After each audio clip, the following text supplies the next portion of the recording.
Welcome back inside the Now Morning Show. I hope that you're having a great morning so far. We're heading back across to Tobago, well, to have conversations about it at least. I want to welcome the president of the 2nd Division Fire Services Association of Trinidad and Tobago, Mr. Leo Ramkissoon. Good morning to you, sir. Pleasant morning to you, Rawkus, and pleasant morning to Trinidad and Tobago. All right, so I understand that we've been seeing the reports about the situations in Trinidad where we have a shortage of you have a shortage of trucks, you have a shortage of equipment, you have a shortage of ladders. We've been hearing about all those things. What's going on in Tobago? Well, it's very similar. The same shortages are occurring.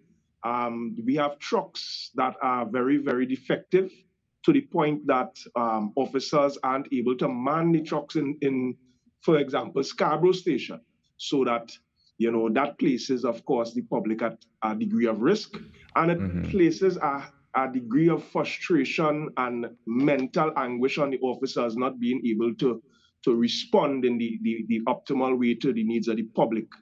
That aside from that, we have the conditions of the various stations, and notwithstanding even the administrative offices in Tobago, they also are subject to some very, very poor conditions as well. So as the association, we are advocating for appliances and equipment, repairs to the appliances to be made urgently so that officers could fulfill the mandate of responding to the public, as well as addressing the very, very concerning health and safety concerns at the various facilities in Tobago, in all the stations in Tobago. All right. I want to break down a little bit so I can get some clarity as to what we're dealing with. Who exactly is responsible for maintaining the trucks and the equipment and all that stuff by the fire service? Well, ultimately, the employer is responsible, and the chief fire officer would be representative of the employer. So the chief fire officer is responsible for maintaining vehicles. Of course, he would have officers under his charge that would be more specifically responsible for vehicles. For example, the brigade engineer in the fire service would be responsible, and that engineering department would be responsible for repairing vehicles. But you also have the procurement section and other sections that have a role because they would have to acquire parts and so on. The problem in many instances is that the administration, as we have unearthed from them, is that they are unable in many instances to attain the parts, and that's because of funds and so on, allocations and other problems, shipping problems and so on, so that it would have prevented the timely repairs to trucks and all of that. I think that it is important that we, as the representative of fire officers, under their instructions, ensure that the public is made aware of the situation so that we encourage as much safe practices as possible in terms of how you manage your surroundings in this bushfire season and so on. And let me just take this opportunity to wish all firefighters out there happy International Firefighters Day today. That's important. That's today? May the 4th be with you. Yeah, that's today. May the 4th be with you as well. All right, so this sounds to me like, all right, we have a challenge of funding, yes, is what you're saying. So we have a lack of funding and a lack of being able to acquire the parts necessary to do the maintenance. Is that where the challenge lies? So I could only relay what the employer has relayed to me. We are not the Fire Service Association. We represent the firefighters who actually undertake firefighting. We are not representative of the management of the fire service. So the fire service management will be best placed to explain what are exactly the shortcomings, so that as far as we understand when we speak to them is that the issue is parts and equipment, attaining of those parts and equipment and so on. They are long in coming and they weren't able. One thing I want to highlight though is that it was suggested, let me put it that way, by the chief fire officer in recent times that some mishandling of the appliances and possibly negligence on the part of officers may have led to some of the vehicles in a state of disrepair. I want again to debunk that position, right?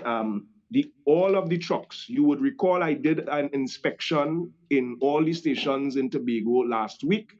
We went through every station in detail. And coming out of that, all of the trucks in Scarborough Station was called in by the Ministry of Transport, by the Transport Commissioner, and they were inspected. And in those inspections, none of the trucks were passed. All of them failed the inspection in terms of being roadworthy and being compliant with the Road Traffic Act.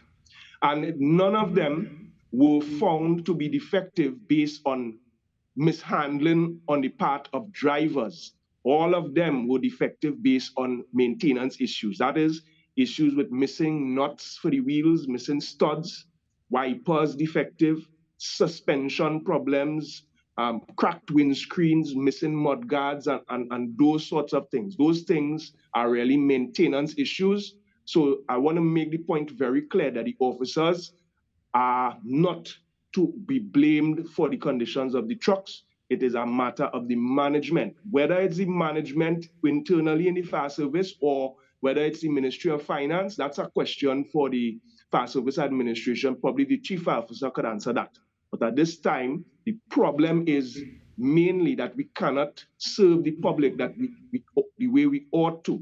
And, Tobago persons, just like any other part of Trinidad, deserve to have a adequate response capacity of their fire service to their emergency needs.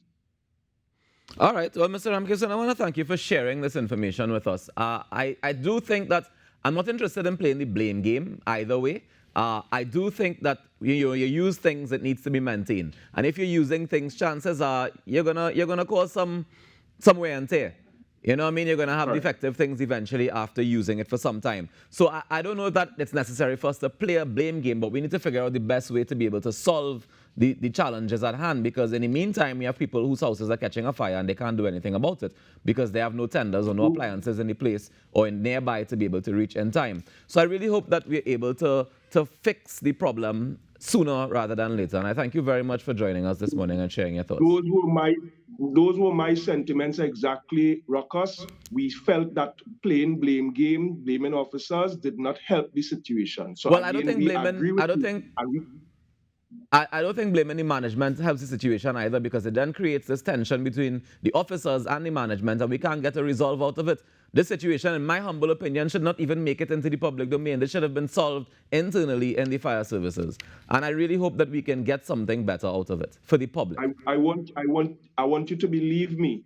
It did not get to this point at a moment's notice. We exhausted every avenue. And at the end of the day, you, the public, are the ones at the most risk, as well as the workers in the fire service. Officers are going into risk in situations where they are developing cancer, they are developing illnesses. So we really at this stage have no choice but to ensure that their voices are heard. So whether it is interpreted as blame game or whatever, at the end of the day, we have to call it as it is. So our mission is not to blame anybody, but it's to solve the problem. I hear you. Thank you very much for joining us this morning, Mr. Ramkissoon. Take care. You're welcome, Rawkus. Thanks for having me. All right, guys, and with that, when we take a quick break and come back with more inside in our morning show. Stay tuned. Everybody know,